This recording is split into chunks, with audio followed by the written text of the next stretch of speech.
Jaya Radha Madhava Kunja Bihari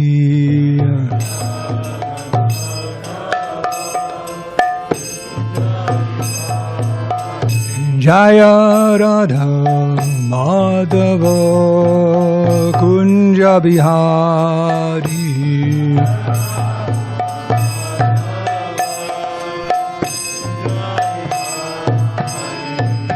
Gopi Janavallabha Girivardhari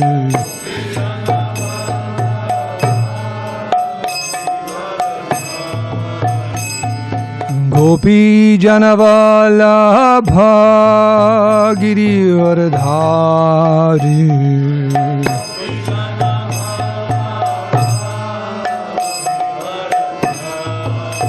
Jasura Nandana Brajajana Ranjano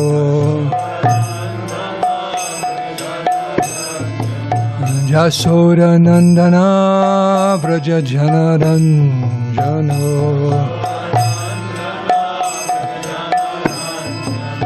Jamuna Tira Banachari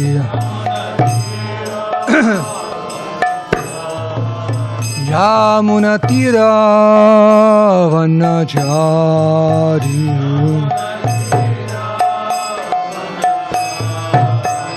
Jayo Radha Madhava Kunja Vihari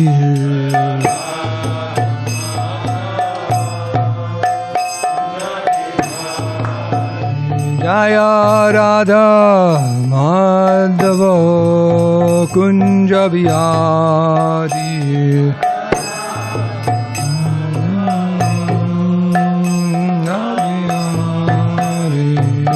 Gopi Janna Vallabha Girivardhari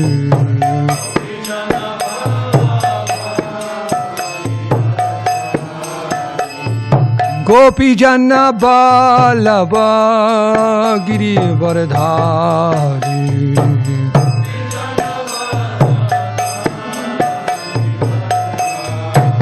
Jashura Nandana Brajajana Ranjana Jasura Nandana Brajajana Ranjana Jamuna Tira Vanachari Jamuna Tira Vanachari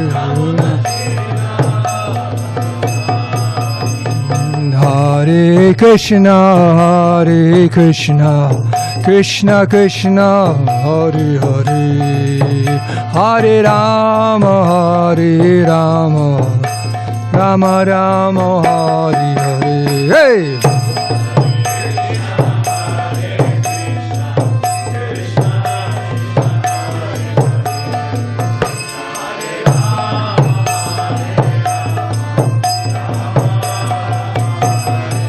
Oh, Hare Krishna, Hare Krishna Krishna Krishna Hare Hare Hare Rama Hare Rama Rama Rama Hare Hare Hare Krishna Hare Krishna Krishna Hare Hare Hare Rama Hare Rama Rama Rama Hare Hare Sri Radha Madhava ki Sri Radha Giridhari ki Gauramanandi. That was easy. You can do it. I can do it anyone. Hare Krishna. Om Namo Bhagavate Vasudevaya. Om Namo Bhagavate Vasudevaya. Om Namo Bhagavate Vasudevaya. So today is the happened a long, long time ago. Sri Ram Vijayotsava, the day that Lord Ramachandra dispatched Ravana. So I picked out just that section in the battle. And then also today is the appearance day of Srila Madhvacharya, the great Acharya in our line, going back quite some time. We'll read some about Srila Madhvacharya. As far as the Ramayana, we know that Ravana and his brother, what was his brother's name? Kumbhakarna, that brother, yes. They are actually Jai and Vijay. And the Lord's pastimes are performed on many different levels, but the original source of this pastime is the Lord wanted someone to fight with. So he chose his gatekeepers, Jai and Vijay, to come to this material world and take birth 3 times as demons. So who were the first 2? Yeah, the second, just mention their names, Kumbhakarna, and in Krishna Lila, okay, in Chaitanya Lila, yeah. So they've come. We were discussing a little bit earlier today. Krishna's pastimes are there to bring out. Of course, he has his own emotions, which he enjoys, and because that's there in God, it's us and us too. We have emotions, and those the emotion gives flavor to life. Can you imagine if everyone just walked around with a deadpan look on their face and nothing made you happy, nothing made you sad? Just like, how you doing today, Prabhu? I'm okay. Like that. How was the prasadam? It was okay. How was the kirtan? It was okay. Right? Then heard so-and-so passed away. Yeah, I heard that too. You know, it's like, no, emotions, that's what life is all about. And this particular pastime, it brings out so many different emotions in the devotees. And of course, it's the ultimate good over evil. That's there. Not that Lord Ramachandra lost control at any time, but he orchestrated this particular pastime, the whole pastime, even the kidnapping of Sita and everything, simply to bring out so many emotions in the devotees. There's a wonderful, of course there's so many of them, but one I always comes to mind if you read the detailed description of when Krishna is captured by Kaliya. And the emotions of all the residents of Vrindavan on that bank watching him, in the coils of Kaliya. It's unbelievable what they're going through. It's right on the verge of death. Can you imagine being that disturbed? Someone stole your madanga, and you're simply wailing on the patio, almost on the verge of death, and the boys are trying to relieve you, like that. It's such so. No, I'm kidding, but let's not kid. And it happens to people. Sometimes something is so tragic and devastating that they do die, or but they can barely even live. So this is the depth of the emotion that Krishna is trying to bring out. The Lord's bringing out in his devotees, and then the relief when he saves the day. So, without further ado, because there's a bunch to read here. And of course, Lord Ramachandra is very angry that Ravana has stolen Sita, and that anger has been building up, for almost a year, because she was given 1 year. If she didn't change her mind, he was going to eat her for breakfast. How's that for a line, a pickup line? If you don't accept me, I'm going to eat you for breakfast. But Rakshasas, they can use that line. So. Not very romantic, is it? But anyways, I love you very much, and if you don't accept me within 1 year, I'm going to eat you for breakfast. So anyways, Hare Krishna. And we're beginning this, what I'm reading is, on top of that, Lakshman was just knocked unconscious by Ravana on the battlefield. And Lord Ramachandra is right there, and as far as he could see, he was dead. And he was thinking, oh, what have I done? I brought my younger brother, and how will I explain all this to everyone in Ayodhya when we return, and how I'm responsible for him? And then, Sugriva and Hanuman came, and the physician of the Vanara said, no, he's still alive. There's a little bit of breath and his heart's beating. And they went and sent Hanuman again for all those herbs and brought them back. And there's a description of the different herbs they gave him to bring him back to life, so to speak, and to heal all of his wounds. And then he came to his consciousness. And Lakshman and Hanuman said, if you had died, I would have given up the fight. And then Lakshman said, wait a second, you've taken a vow to kill Ravana and put Bibhishan on the throne of Lanka. For no reason whatsoever you should ever make that statement false, because you took that vow. So he said, now fulfill your vow. Let us see the evil Ravana dead on the battlefield, cut down by your arrows. Okay.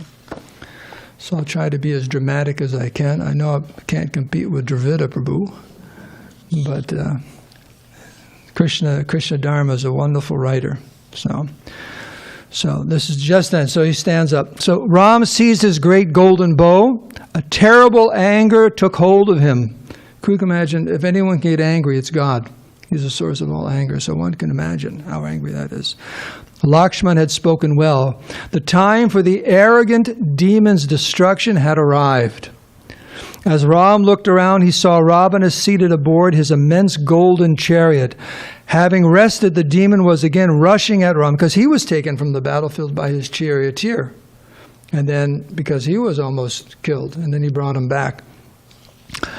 Having rested, the demon was again rushing at Ram as the malefic planet Rahu rushes towards the sun. From where he stood, Ram immediately shot a steady stream of golden arrows that shone like fire. They rained down upon the demon, who in turn loosed off torrents of shafts that hissed like serpents as they flew at Ram. Now, it does say someone here that just seeing this, because what happened was the battle between the two of them was so fantastic that actually everyone else on the battlefield stopped just to watch the two of them fight. They just stopped. Both sides, they just stopped fighting to watch what was going on.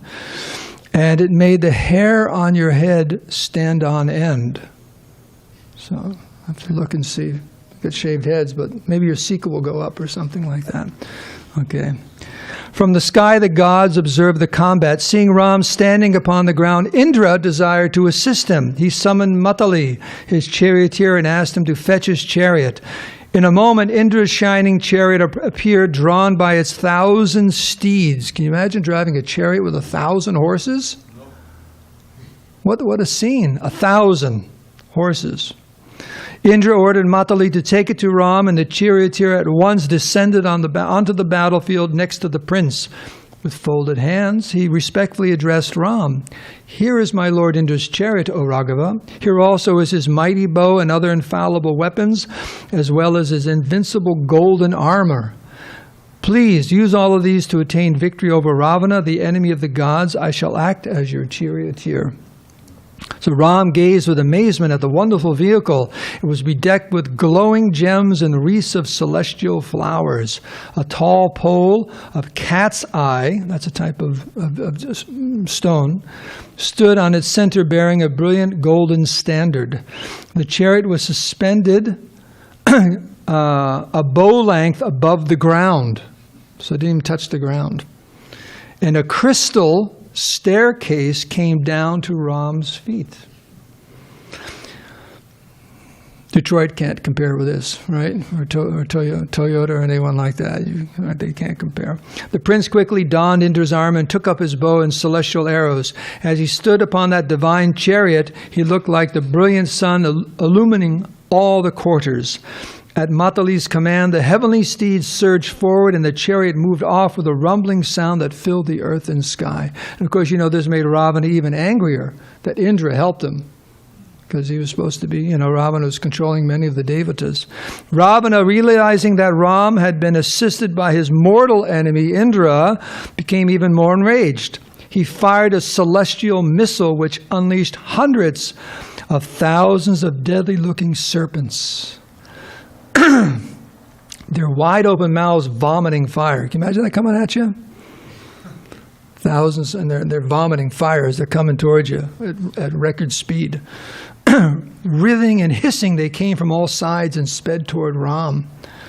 As the venomous snakes descended upon him, Ram at once invoked a weapon presided over by Garuda. A shower of arrows shot from his bow, turning as they fled into golden eagles with fierce talons and sharply curved beaks. So immediately also the arrows turned into. The mystical eagles intercepted and destroyed all of Ravana's serpents. So, Hare Krishna. Excuse me.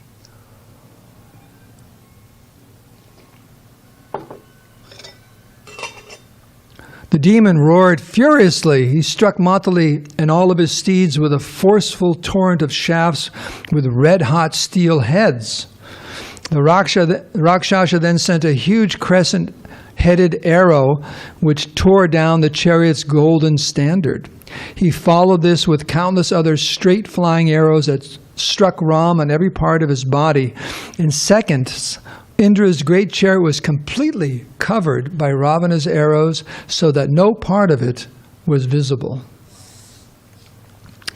With his 10 heads and massive bow, Ravana stood in his chariot looking like the Mainaka mountain risen from the ocean. Observing the demon overwhelming Ram with his arrows, the gods and rishis felt despondent. So in other words, pulling out this emotion. The monkeys became fearful, and they observed grim-looking omens. The sun became dim, and the sea tossed with waves that seemed to rise into the sky. Jackals howled, and ghosts and wraiths, I don't know what the wraith is, do you know? W-R-A-I-T-H-S, wraiths darted about on the battlefield. So intense was Ravana's assault that Ram was unable to lift his bow and fit his arrows. Ram's eyes turned crimson with rage. He began to think of the destruction of the entire race of the Rakshasas. With expertise, Matali drove the chariot upwards and away from the hail of Ravana's arrows. It burst forth like the sun emerging from a cloud. The gods showered blessings on Ram, while the Daityas and Danavas uttered benedictions upon Ravana. When the king of the Rakshasas saw his adversary again stationed before him, he took up a fearful-looking dart. Now, a dart means like a spear. It doesn't mean like a little dart gains in bars. So no, it's not like that. Shaft. Right. Let's see. That immense weapon had spikes resembling mountain peaks. It had a flaming point which glowed with a brilliance that could not be looked upon. That dart was dear to Ravana and had been carefully kept and worshipped by him. It was irresistible to gods and demons alike. Ravana raised it with his serpent-like arm and roared with full force.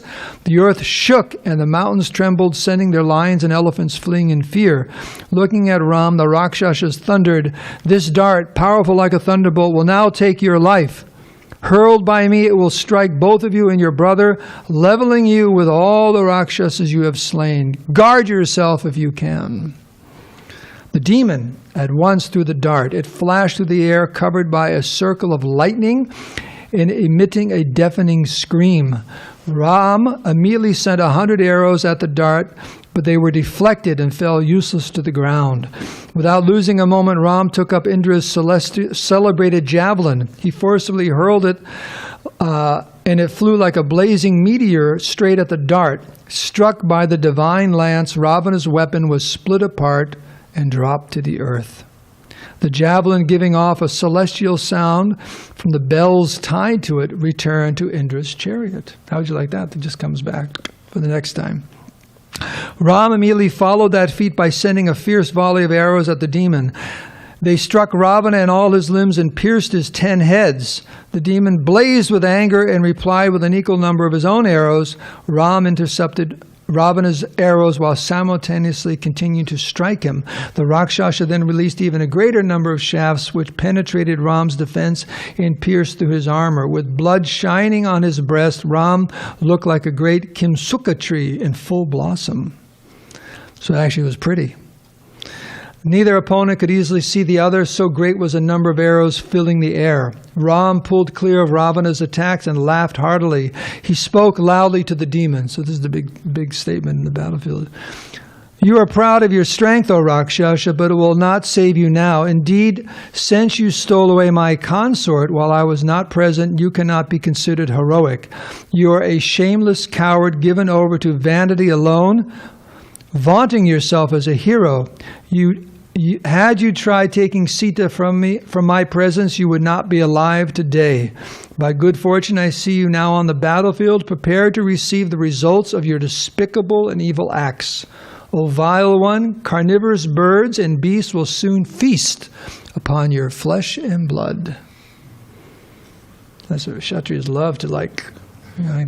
So many scenes in the Bhagavatam, they just like, you vile. With redoubled strength, Ram then sent wave upon wave of arrows straight at Ravana. The prince felt increased enthusiasm for the fight. He invoked all the celestial missiles, and they immediately appeared before him on the battlefield. In great joy, Ram fired the weapons at the demon one after the other. He recited the incantations with full concentration as he released his arrows. Charged with the mystic power of divine astras and arrows, those arrows tore into Ravana and sent him reeling. As he staggered about in his chariot, the Rakshasa was showered with rocks and trees by the monkeys. A little help from his friends. Like that. The demon was reduced to a sorry plight. Being unable to lift his bow or do anything in his defense, he sank down on the floor of his chariot. Seeing this, his charioteer veered away from the fight and retreated. Okay, so that's the point. He took him away for a little while. Then Ravana came back to consciousness, and he actually yelled at the, accused the charioteer, and the charioteer actually had all these shastric references of when a charioteer can actually take the fighter away, and he quoted all those shastras, and the Ravana calmed down. He said, "Okay, let's go back." And so, and then it says Agastya. Now, Agastya, from my understanding, is the size of a thumb. It's a small sage, like that. So he appeared on the battlefield, right on the chariot, and gave Ram this Aditya Hridaya. It's a mantra where you pull all the power right out of the sun, because from Surya Narayan. Like that. It gives you full energy and all your weapons and so on. So he instructed him how to recite the prayer, and he told him he should finish the battle soon because night is coming, and when night comes, the Rakshasas become much more powerful. Their strength is doubled. So then he returned to the heavens. Lord Ram turned to the sun after sipping water. He chanted the different mantras and so on. And then they started up the battle again. Even the sun god was looking, and he said he blessed them because he chanted that mantra. So Ram saw Ravana's chariot flying toward him, filling all the corridors with thunderous rumbling. The chariot was drawn by huge black steeds with the heads of hideous fiends. So they're horse bodies, but the heads were different. Ugly fiends. That's what his heads like that. It shone with a dreadful luster and was adorned all over with brilliant rubies and celestial sapphires. Now, do you know why Kshatriyas on their crowns and on their armor and on their chariots had all of these different types of gemstones? Was it to show off? Do you know why? Because they bring power. They bring different planetary powers. Like that. In fact, especially the crown, depending on the king and his chart, they'll put certain jewels on that crown to bring in that energy into his body, into his head, and so on. So they picked particular jewels for that reason, for potency. Rows of pennants flew from its sides, and from its massive central standard flew a golden. There's a picture of it bearing a man's head. Moving rapidly through space, it looked like a cloud containing streams of shining water and issuing forth torrents in the form of its arrows. Ram said to Matali, from the way in which he is darting back and forth into the fray, it appears that this Rakshasa is bent on his own destruction. Close upon him with care. I shall destroy his chariot, even as the wind would blow away a cloud. Grasping Indra's bow, Ram tempered his anger with patience, and he waited his opportunity to attack the demon who was maneuvering on the battlefield. Matali skillfully drove the chariot in circles and gradually closed on Ravana. The two opponents releasing streams of arrows and appearing like two proud lions desiring to kill each other. Suddenly, with frightful omens, many frightful omens appeared. Blood rained down on Ravana's chariot. Now, if that's not a sign, you're trying to fight with someone else, blood starts pouring on you. It's like, come on. But anyways, a flock of vultures circled over the demon. In the distance, Lanka was shrouded in a red glow. Great meteors fell from the sky, and the earth shook. The sky became darkened even as the sun above shone. Now, how do you pull that off? Its sun is shining, but it's dark. Terrible thunderbolts and flashes of lightning fell upon the Rakshasa army. Ravana's steeds shed hot tears and emitted sparks from their mouths. So sign your horses in doing so good. Okay, right? Around Rama were seen many favorable signs that portended his imminent victory. The sun illuminated him brilliantly, and a gentle breeze blew behind him. He felt his right eye and arm throb, and his mind felt very joyful. So that's how Ramachandra was feeling. As Rama and Ravana met in fearful combat, the two armies stood motionless, with their weapons held fast in their hands. Observing the man and the demon engaged in a desperate duel, all the warriors, along with the gods, Gandharvas and Rishis, watched in wonderment. The two belligerent opponents each exhibited their full prowess on the battlefield as they hurled blazing weapons at each other. So where did Ravana get all his power?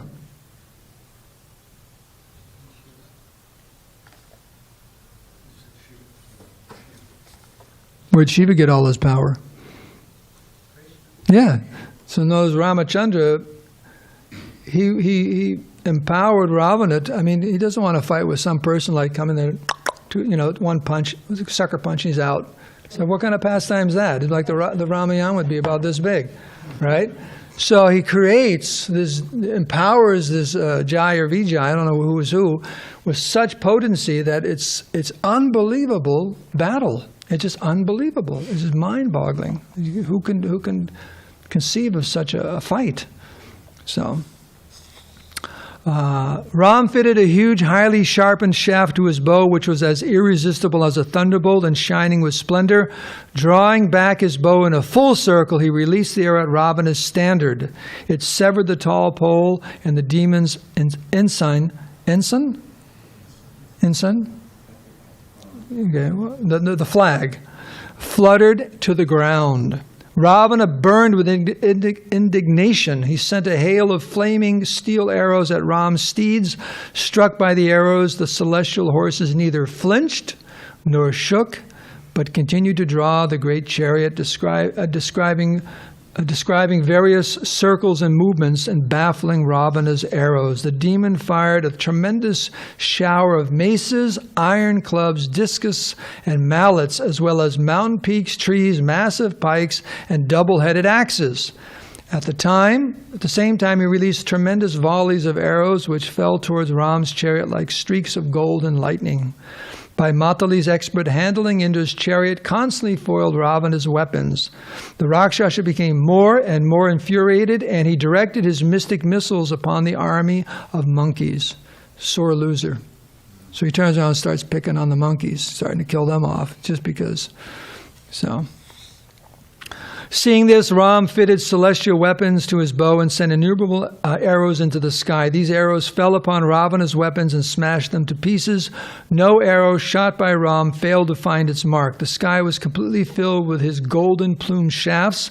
The missiles of the two fighters met together in hundreds and thousands. They created explosions of fire in billows of smoke across the whole battlefield. Ram and Ravana fought vehemently for hours without interruption. So, can you imagine sitting here for hours and me just keep reading?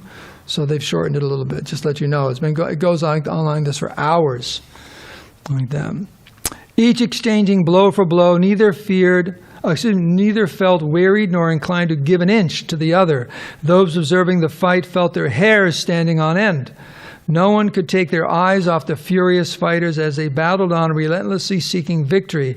Ravana sent 20, then 60, then 100, then 1,000 arrows at Ram, aiming at all his vital parts or seeking to kill the charioteer and his horses. Ram responded with twice that number, digging shafts into Ravana's steeds and charioteer, while at the same time constantly covering the demon. Even after fighting for half a day, neither seemed to have the upper hand. Ravana then composed himself and once again invoked the Rakshasa Astra. Imbuing it with all his mystic potency, immediately the air filled with a thick shower of every kind of weapon. The entire globe seemed to shake, and the ocean became agitated. Serpents and devils appeared screaming in the sky and emitting fire from their mouths. The sun lost its brilliance, and the wind ceased to blow. In the heavens the gods themselves became fearful and cried out, "May all be well in the worlds." With full concentration, Ram again invoked the Gandharva Astra, which caused hundreds and thousands of arrows to appear and counter Ravana's weapons. Those awful and demoniac missiles fell to the ground and burned up, being pierced by Ram's fiery shafts. So now they're moving it up a little bit. Ram's getting this has gone on a little too long. So the battle between Ram and Ravana could only be compared to itself. Such a fight has never been seen at any time, even by the gods. They watched anxiously as Ram came under repeated ferocious attacks from the Lord of the Rakshasas. Ram remained calm. He took his bow with a huge razor-headed arrow. That's one that's shaped like this, and it's very, very sharp. It's like in a semicircle. That resembled a venomous serpent. In an instant he fired the arrow at Ravana. That arrow, imbued with mystic power, divided into 10. You know it's coming now. And tore off the demons' heads. But they immediately grew again. Ram sent another weapon, which again severed the Rakshasas' heads, and they again grew back. Ram struck down 100 heads, but the demon remained standing. Without slowing his attack even for a moment, Ram contemplated this wonderful phenomenon. How was his demon to be killed? No weapon seemed to be able to take his life. It looked like the fight might go on forever. Bibhishan quickly approached Ram. He told him that the demon had a boon from Lord Brahma, that his heads and arms could never be destroyed. In Ravana's heart there was a store of celestial nectar which renewed the life to his body. The only way to kill him was to strike at his heart with a divine weapon that could dry up the nectar. As Ram considered his next move, all the while raining arrows upon Ravana, Matali turned to Ram and spoke, "O Ram, the time for this one's death has come. Recall now the prayer Augusta told you. Augusta also gave you an arrow when you were in the forest. Imbue that arrow with the force of the Brahmastra and kill the demon by piercing his heart." Accepting Matali's advice, just like modern day examples like caddies out on the golf field, they give advice, use this iron, I think you should. So charioteers, they would actually sometimes turn and give some advice to whoever is fighting like that. It's like Krishna was Arjuna's charioteer. Like that. So that was part of their occupation, was sometimes to give advice, what they see. So accepting his advice, Ram remembered the celestial arrow which Augusta had given to him long ago in the forest. At once it appeared in his hand and he fitted to the bow. Its shaft was made of ether, and its weight consisted of the Mandara and Meru mountains. So it's made of ether, but it weighs more than these Meru mountains. The wind god presided over its shaft, the fire god over its plumes, and the sun god was installed at its tip, or the point. It looked like the rod of universal destruction wielded by the time spirit himself. Ram again chanted the Aditya Hridaya prayer and then invoked the infallible Brahmastra. As Ram drew back the arrow, it shone so brilliantly that no one could look at him. He released the weapon and it flew at Ravana, lighting up the earth and the sky with a roaring like a tumultuous ocean. It struck the demon on his chest even as he stood firing his own weapons at Ram. Piercing right through his heart, the arrow emerged from Ravana's body, went right through him, and soaked in blood it entered the earth. Ravana whirled around and let out a cry. Let's see, what's his name? Was it Lokamangala was the actor who did Ravana? I see that picture. Oh, right, the old movie from New Vrindavan when he got shot. Ravana whirled around and let out a cry which seemed to shake the entire creation. His bow dropped from his hands and he fell from his chariot like a mountain struck down by Indra's thunderbolt. The Rakshasas fled panic-stricken in every direction. They shed tears of grief on seeing their lord slain. The monkeys leapt about, chasing the fleeing Rakshasas and shouting with joy. The sounds of drums and other celestial instruments sounded from the sky. Delightful breezes blew on the battlefield, carrying heavenly odors. A dazzling shower of brilliant flowers fell from the sky and covered Ram's chariot. The gods and rishis praised Ram, who stood blazing with splendor. The battle was over. Ram climbed down from the chariot and was surrounded by Lakshman, Sugriva, Hanuman, Angada, Jambavan, and Bibhishan, who all praised and cheered him for his incredible feat. Sri Ramachandra ki! So. After that he goes to the Shloka. Yes, I just wanted to read the battle scene. So, if you need help, ask Lord Ramachandra. He can help you. Of course, the greatest demon in life is what's in our own heart. So you can pray to Lord Ramachandra, just as you killed Ravana, could you please kill the big Ravana-like demon in my heart? So, now that we have 4 minutes, what I'm going to do, there's so much to say about Srila Madhvacharya. One thing is that there are two great acharyas who appeared in South India, Madhvacharya and Ramanujacharya, and their big preaching was against impersonalists, the followers of Sankara. The big enemy, you could say, to Krishna consciousness is impersonalism. Krishna's not there. Or we're all Krishna. Oh, Krishna's not there, and that takes many forms. He just doesn't exist, and I'm the big enjoyer of this material world.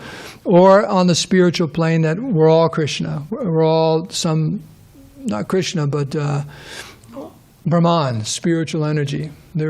Personality is an illusion. It's a complete illusion. We're just all one. We found our home in Om, like that. That's what they say. Okay, and they give different examples and so on. But it's the great disease, the great enemy of Krishna consciousness, and historically it's taken many different forms. Just like in India, when Shankara came, and he came for a particular reason, his incarnation of Lord Shiva, to just mix things up in Kali Yuga to make it more Kali Yuga-like, Kali Yuga-esque. Right? In other words, an age of impersonalism, voidism, sense gratification, devoid of Krishna consciousness. It's the party time for everyone who's not Krishna conscious. So to add to that mix, Shankara comes and he preaches this impersonalism. And at that time in India, people were very, very into philosophy and Vedanta. And, that was there, follow the Vedas, but this was a misinterpretation of the Vedas, but it was very significant because at that time, they were in first place. By Shankara's preaching, minds were turned, and the idea of Krishna Bhakti and devotional service was looked down upon. And therefore, these two acharyas came, and by their strong preaching, they turned things around once again. Madhvacharya, many times you see him going like this. His philosophy is dvaita-dvaita-vada, that Krishna and the living entity, they're always separate, they're never one. And he preached very, very, very strongly in this circle. And in Srila Prabhupada also, in his pranam, nirvishesha shunyavadi pashkachya deshatarane. The Western countries are filled with impersonal and voidism. But that you don't see big schools of Shankarites here, Vedantists preaching. It's just the very nature of material consciousness is impersonalist and voidist. Krishna is nowhere to be seen. And and it takes many, many different forms. Our impersonalist view of reality, and so even the modern scientists, everything's down to just little atoms. Consciousness and personality is not a fundamental reality. It's not real. We're just a bunch of atoms, chemicals like that. So, anyways, Madhvacharya in Pragapurna's biography here, he quotes. It's actually from the Chaitanya Charitamrita. We can read that. And let me see here. Because it gives a short biography of Madhvacharya. And again, there's so many different pastimes. Amazing personality. He is an incarnation of Vayu. Now, Vayu comes in...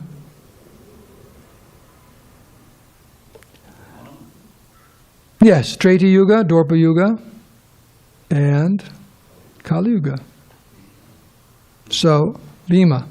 Well, that's Dwapara Yuga, right? And Hanuman. So Kali. Okay. So yes. So in Treta Yuga with Ramachandra, that's Hanuman. Hanuman is an incarnation of Vayu. He comes in Dwapara Yuga as Bhima, and he quotes a verse in here. Bhima is telling his brothers that 4,100 years from now I'm going to come again. He actually tells he's going to come again as a great devotee, and that's Madhvacharya. Appeared around 1100 A.D. Some say 1200 A.D. somewhere in there, but an incarnation of Vayu. And there's also at the end of the book, Madhvacharya, the way he disappeared, he was sitting there giving a class on the Aitareya Upanishad, which is his favorite Upanishad, just speaking he was elderly, 70s or 80s, just speaking very blissfully to all just hundreds and hundreds of disciples, and all of a sudden, right in the middle of class, all these flowers started falling from the sky. And the devotees saw that, the celestial hands and all these flowers, right on top of him, so many flowers came. They just created a mountain of flowers and just covered his body. Then all of a sudden it was really quiet. And the disciples went up and pushed the flowers and he was gone. That's how he disappeared. And Madhvacharya, there's a verse there, he says, the devatas, when they come to this earth to help, when their work is done or when it's discovered that they're a devata, they leave immediately. So Madhvacharya's work was done, and so it's time to go. So that's how he just left in a shower of flowers. So let's read this here. So many wonderful pastimes. Okay, so Chaitanya Charitamrita is quoting here. Okay, from Chaitanya Charitamrita, this is Madhya Lila, 9th chapter, verse 245. Sri Chaitanya Mahaprabhu next arrived at Udupi, the place of Madhvacharya, where the philosophers known as Tattvavadis resided. The Tattvavadis. There he saw the deity of Krishna and became mad with ecstasy. Who's seen Udupi Krishna? Who's seen Udupi Krishna? Very nice, very beautiful. To that little hole in the back? There's a whole story there. Purport. Udupi Krishna. And actually, two deities were discovered in that Chandan, Balaram and Krishna, from Dwarka. And the Balaram deity is a temple nearer to the beach. And that's the Balaram. And these were deities that were made for Devaki because she missed Krishna and Balaram's childhood pastimes. So they're coming all actually from the previous Yuga. And they're in the Chandan from Dwarka, this whole story there. Sri Madhvacharya took his birth near Udupi, which is situated in the South Karnataka district of South India, just west of Shayadri. Okay. He appeared as a son of Madhyageha Bhatta. They say 1118 AD, and some say 1238 AD. There's different, in his childhood, Madhvacharya was known as Vasudeva, and there are some wonderful stories surrounding him. It is said that once when his father had piled up many debts, Madhvacharya converted tamarind seeds into actual coins to pay them off. Not bad.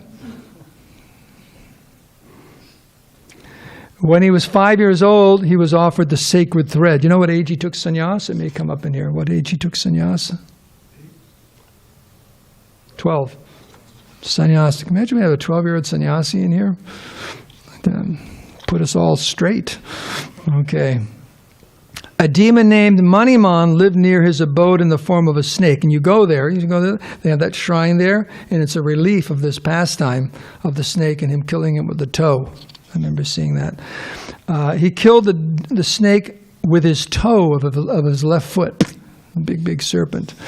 When his mother was very much disturbed, he would appear before her in one jump.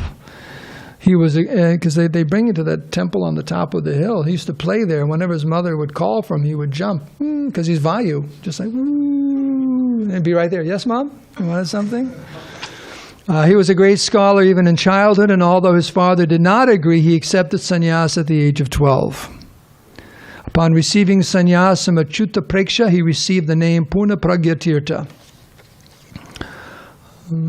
It says there's one pastime, there was a gathering, and this one person was explaining, a well-known orator of the Vedas and so on, and his father had brought him there, some temple or something, big gathering, and he was speaking, and all of a sudden this little voice said, "You got it all wrong. You're making things up. You're not telling it correctly." And they all looked around. It was a 4-year-old boy. It was Madhvacharya. And the man was, the orator was disturbed and said, "Well, if you're so smart, why don't you tell the story yourself?" So he stood up and he told everything perfectly well, and the crowd went crazy. They just started cheering and yelling, and his father said, "I think we better go home." 4 years old. Okay. After traveling all over India, he finally discussed scriptures with Vijayotsava, the exalted leader of Sringeri Math. Vijayotsava was actually diminished in the presence of Madhvacharya. Accompanied by Satyatirtha, Madhvacharya went to Badrika Ashram. It was there that he met Vyasadeva and explained his commentary on the Bhagavad Gita before him. Thus he became a great scholar by studying before Vyasadeva. He also met with Narayan Rishi. By the time he came to the Ananda Math from Badrikashram, Madhvacharya had finished his commentary on the Bhagavad Gita. His companion Satyatirtha wrote down the entire commentary. When Madhvacharya returned from Badrikashram, he went to Ganjama, which is on the bank of the river Godavari. There he met two learned scholars named Shobhana Bhatt and Swami Shastri. Later these scholars became known. Just like today, there's no big scholars. People can name, football players and musicians. They're very, very famous. But at this time in India, there was the scholars, very, very, very famous and powerful personalities. You'd be hard pressed to name a musician or a sports person back then who was known. This is what was the big thing. So later these scholars became known in the disciplic succession of Madhvacharya's Padmanabha Tirtha and Narahari Tirtha. When he returned to Udupi, he would sometimes bathe in the ocean. On such an occasion, he composed a prayer in 5 chapters. It's a 5-chapter prayer. Like that. What do you do when you bathe in the ocean? Like that. Chant Hare Krishna. Once while sitting beside the sea, engrossed in meditation upon Lord Krishna, he saw that a large boat containing goods for Dwarka was in danger. He gave some signs by which the boat could approach the shore, and it was saved. The owners of the boat wanted to give him a present, and at that time Madhvacharya agreed to take some Gopi Chandan. He received a big lump of Gopi Chandan, and as it was being brought to him, it broke apart and revealed a large deity of Lord Krishna. The deity had a stick in one hand and a lump of food in the other. As soon as Madhvacharya received the deity of Krishna in this way, he composed a prayer. The deity was so heavy that not even 30 people could lift it. But it's amazing because, Udupi Krishna's, right? Like that. Yet Madhvacharya personally brought the deity to Udupi. 8 of Madhvacharya's sannyas disciples became directors of his 8 monasteries. Worship of the Lord Krishna deity is still going at Udupi according to the plans Madhvacharya established hundreds and hundreds of years ago. Madhvacharya then for the second time visited Badrikashram. While he was passing through the Maharashtra, a local king was digging a big lake for public benefit. As Madhvacharya passed through that area with his disciples, he was obliged to also help in the excavation. After some time, when Madhvacharya visited the king, he engaged the king in that work, and he departed with his disciples. So he bewildered the king, and they just left, and the king started digging the lake. Often in the province of Ganga Pradesh, there were fights between Hindus and Muslims. The Hindus were on one bank of the river, and the Muslims on the other. Due to the community tension, no boat was available for crossing the river. The Muslim soldiers were always stopping passengers on the other side, but Madhvacharya did not care for these soldiers. He crossed the river anyway, and when he met the soldiers on the other side, they brought him before the king. The Muslim king was so pleased with him that he wanted to give him a kingdom and some money, but Madhvacharya refused. While walking on the road, he was attacked by some dacoits. Not a good idea if you're a dacoit. But by his bodily strength, he killed them all. When his companion Satyatirtha was attacked by a tiger, Madhvacharya separated them by virtue of his great strength. When he met Vyasadeva, he received from him the Shalagram Shila known as Ashtamurti. After this, he summarized the Mahabharata. Madhvacharya's devotion to the Lord and his erudite scholarship became known throughout India. Consequently, the owners of the Sringeri Math, established by Shankaracharya, became a little perturbed. At that time, the followers of Shankaracharya were afraid of Madhvacharya's rising power. So you see in the history of the world, east or west, there are certain times when the church is very, very powerful, and they're very concerned if some other theology or movement comes in and steals the minds and hearts of the population. It's going on today. Remember the good old, what was that called? Deprogramming days? Remember those good old days? People are very fearful that these will be carried away off by some cult, and why can't they just go be a nice Christian or something like that, a nice Jewish person, but they have to go join some cult, and they're all concerned. So, and even in the world today, there is so much different tension between religions because they're concerned that you'll steal followers. So that's what was going on here. At that time, the followers of Sankaracharya were afraid, and they began to tease Madhvacharya's disciples in many ways. There were even an attempt to prove that the disciplic succession of Madhvacharya was not in the line of Vedic principles.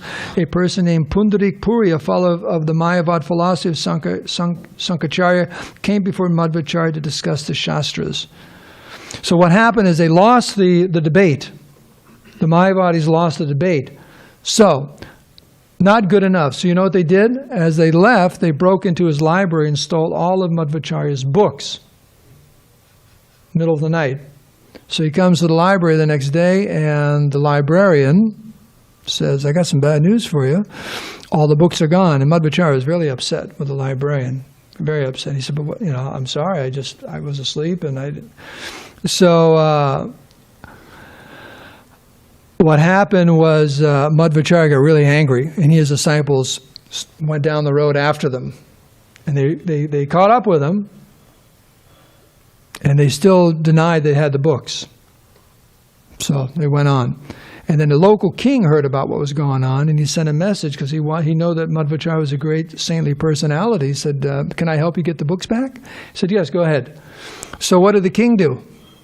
He sends his soldiers to the camp of the Mayavadis and says, you have 5 minutes, 1, 2, 3, 4, 5 minutes to get the books back, or we're cutting off all your heads. Guess what happened? All the books were returned. Real simple. 5 minutes, or your heads all get cut off. Here are the books. Okay. Hare Krishna. So they brought all the books to the king, and the king called Madhvacharya, and he gave all the books to Madhvacharya, and he also became his disciple. So that's how that pastime ended.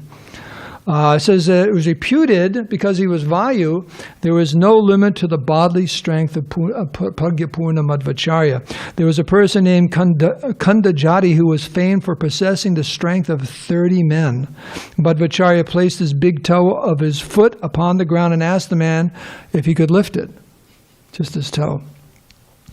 But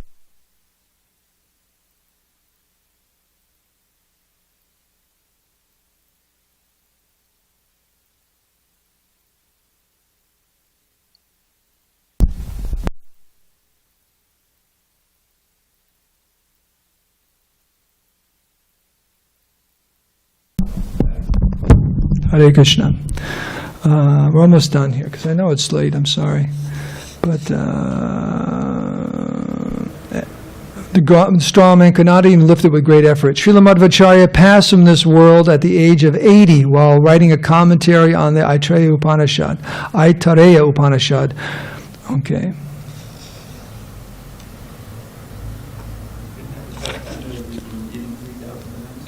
Well, that wasn't in this Chaitanya Charitamrita. So yes, he liked to wrestle, and he would wrestle with his disciples. Imagine having a guru who likes wrestling with you, and he's Vayu. Guess who never loses? And also, he loved to eat. Big, strong. Said the fire of digestion, his stomach was the size of a thumb. And there's that one. What did you say? 1,000 bananas, and how much milk? There's 200. 200 bananas and this whole amount of milk, just in one sitting, like that. So he a lot. That was the first time. Another one. And then another time, huh? Like that. So he just. Here's a pastime. Madhvacharya was a little child. Told his father, I think maybe when he got his Brahmin thread, he said, "I'm going to, grow up and preach, against and remove all the Mayavada philosophy." A little boy, little boy. And his father said, "Well, that happening is probably as likely as that stick in your hand, turning into a tree." Madhvacharya said, took the stick, put it in the ground, looked at it, and that tree turned into this huge, huge banyan tree, which is still there near his home. So he says, as likely as that stick turning into a tree and bearing fruit and leaves, and Madhvacharya just stuck it in the ground, and all of a sudden the thing started growing and turned into this gigantic banyan tree. It's a wonderful pastime in his childhood. Hare Krishna. What are you going to say? Hare Krishna. So, anyways, time. Because he appeared, there was an omen, remember that? In the beginning, one Brahmin went into a trance and climbed up on this flagpole, at the temple, and made this declaration that a great personality would be appearing and so on. Because his father and his mother, they performed all these great austerities. I think they performed that Payovata, just like Kashyapa and Aditi, to get a wonderful child and so on. But there's so many pastimes in here with him defeating the impersonalists, the Mayavadis. Some of these debates going on for 15 days. But it was described there that wouldn't sit there from like sunrise to sunset. He would do all his morning duties. Worship his shalagrams with his disciples and the bathing and this and then go for the debates and so on. But a very, very, very powerful personality, an incarnation of Vayu. This is the life of Madhvacharya, compiled by Purna Pragya Das. There are a few biographies of Madhvacharya by, main one is a son of one of his disciples. It's described in here where all this is coming from. But and his different books, literatures, and deity worship, and his traveling throughout India. So we should end here, but... And then there's another... Okay. And this is a nice book too. It's actually written by Srila Bhakti Siddhanta Saraswati Goswami, translated by Bhumipati, and edited by Purna Pragya, through the four sampradayas. And in here is a lot of information, very wonderful information, detailed information about Madhvacharya and his preaching and his disciplic succession. So, it says there's a temple he has where all the commentaries he wrote, they're inscribed on copper leaves, which means, probably like that, not like little leaves. And they're inside like a vault in the altar at that temple. And it's a deity of Krishna there. It's one of the mats. And there's a black serpent that guards those. And it says here that as long as all the devotees do the puja nicely, the snake keeps his distance. But when they start deviating, the snake comes back.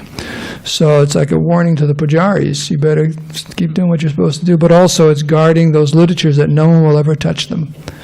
And this is hundreds and hundreds of years, so whether it's the same snake or there's a disciplic succession of cobras, I don't know. But to this day, you can go and there's a cobra, still guarding his literature. So we can end here. All glories to Srila Prabhupada. All glories to Sri Ramachandra. All glories to Srila Madhvacharya. Hare Krishna.